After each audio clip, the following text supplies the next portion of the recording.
اللہ تعالیٰ نے جہاں انسانوں کو بے شمار نعمتوں سے نوازا ہے، وہیں ہمیں یہ بات یاد رکھنی ہے کہ اللہ تعالیٰ نے انسان کو مسجود ملائکہ بنایا، یعنی اللہ نے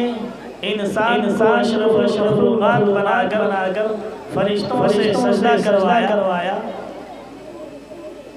یہ بتانے کے لیے کہ روئے زمین پر اللہ نے انسان کو اپنا خلیفہ بنایا ہے۔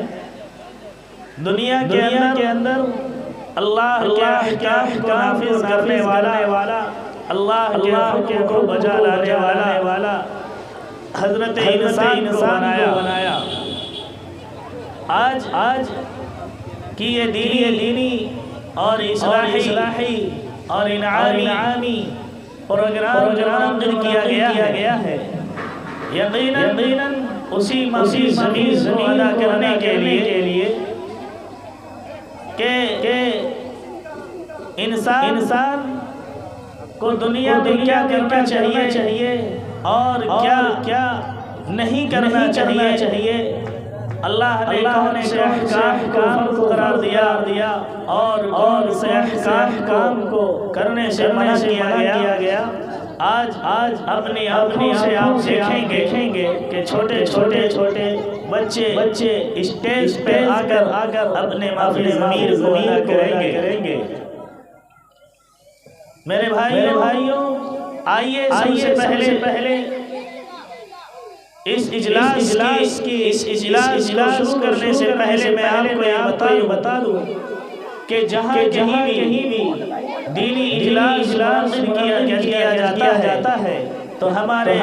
اکابر اور ہمارے بزرگوں کا یہ دستور رہا ہے کہ خالق کائنات کے اس پاک کلام سے مجلس کا آغاز کیا جائے جو کلام کے 23 سال کے اندر پوری دنیا میں انقلاب کر دیا، وہ قرآن مجید جس کا حرف ہے مثال، ہر سطر لازوال، ہر نقطہ بصیرت افروز ہے، وہ قرآن مجید جو دنیا کے انسانوں کے لیے سراپا ہدایت و رحمت والی کتاب ہے، وہ قرآن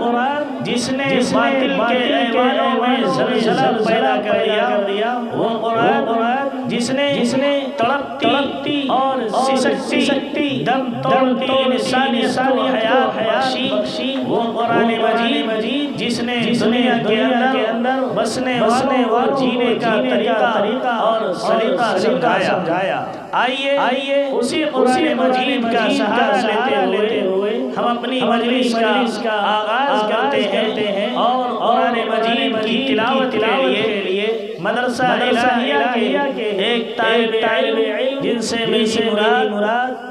عزیزی موصوف شاہجہاں سلم ہے، متعلق مدرسہ الہیہ کے موصوف تشریف لائیں، قرآن مجید کی تلاوت سے پروگرام کا آغاز فرمائے۔ اس شعر کے ساتھ کہ قرآن کی تلاوت سے آغاز ہو محفل کا، قرآن کی تلاوت سے آغاز ہو محفل کا، اس نور سے پا جائیں ہم راستہ منزل کا، عزیزی موصوف شاہجہاں سلم